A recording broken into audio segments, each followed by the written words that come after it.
ನಮಸ್ಕಾರ, ನನ್ನ ಹೆಸರು ಮಿರ್ಚಿ RJ ಗುರು. ಈಗ ತಾನೇ ನನ್ನ ಫ್ರೆಂಡ್ಗೆ ನಾನು ಒಂದು ಮೆಸೇಜ್ ಮಾಡಿದೆ, ಹೇಗಿದ್ದಾಳೆ ರಾಧಿಕಾ ಅಂತ. ಯಾರು ರಾಧಿಕಾ? ನನ್ನ ಫ್ರೆಂಡ್ ಮಗಳು.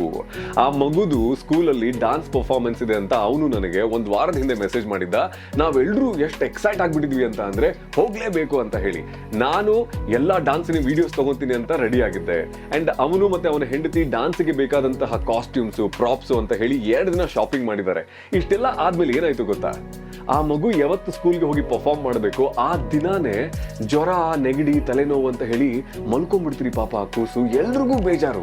ಸೊ ಏನ್ ಹೇಳಕ್ ಟ್ರೈ ಮಾಡ್ತಿದ್ದೀನಿ ಅಂತ ಅಂದ್ರೆ, ಈ ತರಹದ ಫ್ಲೂ ಅಟ್ಯಾಕ್ ಯಾವಾಗ ಆಗುತ್ತೆ ಅಂತ ವಾರ್ನಿಂಗ್ ಕೊಡದೇನೆ ಅಟ್ಯಾಕ್ ಮಾಡೇ ಬಿಡುತ್ತೆ. ಅಂಡ್ ಇಂತಹ ಸ್ಪೆಷಲ್ ಮೊಮೆಂಟ್ಸ್ ಗಳನ್ನ ನಮ್ಮಿಂದ ಕಿತ್ಕೊಂಡ್ಬಿಡುತ್ತೆ.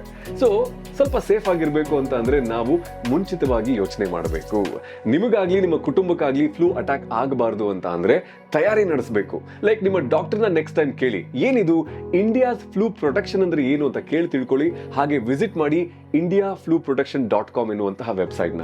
Stay safe. Thanks a lot for watching.